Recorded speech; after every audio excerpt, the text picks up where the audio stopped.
喺香港咧做一啲住宅式嘅空間設計咧，好容易俾到人一種墨守成規嘅感覺嘅，往往咧亦都令好多設計師咧會感到無力感。而我咧亦都俾咗一個挑戰自己啦，就係要做一啲非主流式嘅設計。當然咧，亦都要平衡返美觀同埋實用性啦。而我今次咧置身於一個荔枝角嘅舊式屋苑咧，正好就係一個好好嘅案例嚟嘅。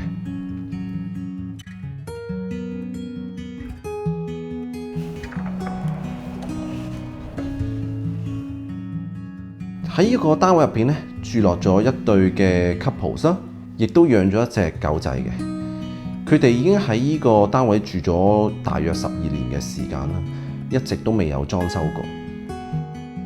咁喺我同我嘅團隊第一次上嚟嘅時候咧，所有嘅雜物啦都未有一個好合適嘅位置去安放啦。每件嘅家私咧都係比較隨意去安置嘅，成個畫面咧亦係非常之雜亂無章。為咗解決呢一個問題啦，同時優化翻個生活動線啦，咁我亦都以一個間隔改動去作為起點，將一啲非必要嘅間隔都拆除。重新將成個空間劃分為幾個區域，由玄關加廚房啦、工作區、休閒區，直至到寢區。喺空間規劃上咧，形成咗一個循序漸進嘅感覺。成個單位開積空間咧，顯得非常之狹長啦。所以咧，我用咗啲地磚材質嘅分割手法啦，去修正翻成個視覺嘅比例。一個小巧嘅手工地磚啦，用落咗喺玄關嘅落塵區，令到佢哋每日翻到嚟屋企咧更加有儀式感。我哋亦都有同屋主咧去計算過佢擁有嘅雜物類型啦、雜物量啦，甚至係一啲大型嘅物件嘅尺寸。最後咧決定咗將依類型嘅雜物咧都安置咗喺玄關周邊嘅區域。譬如話係掃地機械人啦，去旅行用到嘅一啲嘅大型背囊啦，甚至係出門常用到嘅一啲外套衣物咧，都係一個非常充足嘅位置去擺放。為咗配合屋主咧中意整早餐嘅習慣啦，我哋特意設計咗一組咧可以擺放到咖啡機啦、咖啡粉啦、一啲小餐具啦嘅一個櫃體。而右邊咧，亦都設計咗展示式層架位啦，可以擺放翻一啲收藏嘅特色餐具。櫃體嘅中間咧，亦都收埋咗一張拉伸式吧台台面。台面嘅闊度咧，係為佢哋兩個度身訂製嘅，闊度咧足以佢哋同時間使用。不論係整早餐啦，定係晚餐啦，都係一個非常之方便佢哋兩個人使用嘅台面。櫃體嘅底部咧，我哋決定採用輕鏡嘅材質，可以減輕到櫃體嘅厚重感之餘咧，亦都可以擺放最大型嘅一件物件，就係佢哋嘅滑雪板啦。由於咧一年入邊咧都冇幾多次需要招呼客人上嚟啦，所以咧我哋喺設計上邊咧採用咗一個隱藏兼且拉伸式嘅餐台啦，咁樣可以騰空翻更多活動空間出嚟。單位咧擁有一個大窗台啦，而對面望住咧就係一個內圓樓景嚟嘅，所以光線咧亦都唔會非常之猛烈。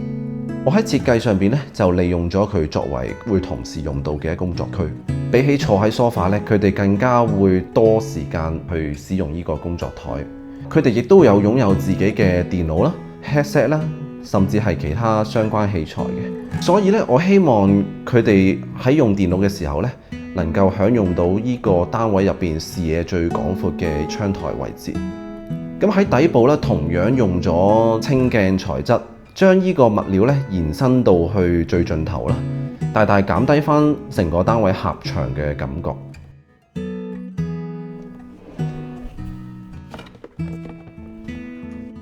咁喺今次嘅設計咧，我最喜歡咧就係呢一個嘅休閒區，喺一個強烈色彩對比之下咧，凸顯咗屋主嘅個人品味。一個非主流佈局咧，喺一個小型嘅家居入邊咧，取代咗一啲傳統梳化啦，成為咗一個充滿生活感嘅打卡位。背後嘅波點牆紙咧，唔單單只係一幅特色牆啦，仲隱藏咗寢區嘅空間。女屋主咧有一個少少嘅習慣嘅，就係佢放假嘅時候咧，好常喺個客廳度瞓懶覺。為咗配合呢一個生活習慣咧，咁我都喺窗台嘅前方咧做咗一個軟墊區啦，配合翻佢嘅身高啦，足以俾佢躺平去瞓翻喺呢個位置嘅。喺週末放假嘅時間咧，佢哋更加可以打開呢個隱藏式嘅投影幕啦，都可以同時間享受翻一個電影嘅時間。由於咧女屋主收藏咗一啲毛公仔啦，咁我特意喺呢個比較隱蔽式冇咁當眼嘅位置啦，去做一個展示式嘅層架啦，去俾佢擺放翻部分喜愛嘅毛公仔嘅。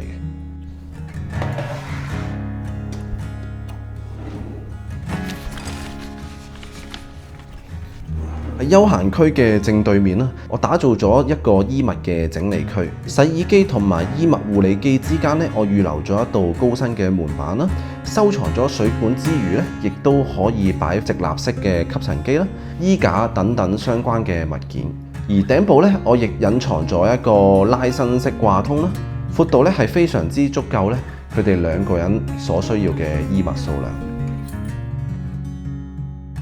寢區咧係一個休息啦、瞓覺用嘅區域啦。我認為設計只需要簡約就可以啦。衣櫃嘅門板咧以一個簡潔嘅線條呈現啦。接趟門打開之後咧，用咗一個靈活可變動衣架組合去處理，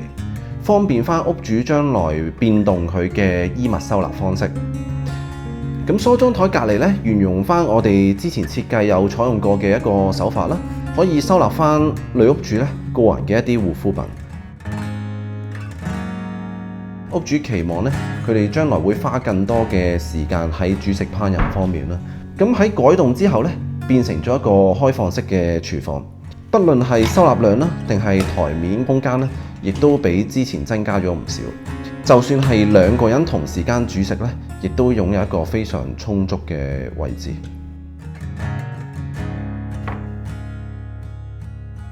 浴室嘅空間唔大，格局上咧亦都同以前一樣嘅。咁為咗帶到一個新鮮感俾佢哋咧，我運用咗比較多嘅材質同埋配色，將休閒區嘅主色調咧帶入去廁所，塑造翻成個空間嘅延續性。每個人嘅生活都有佢自己嘅一套哲學啦，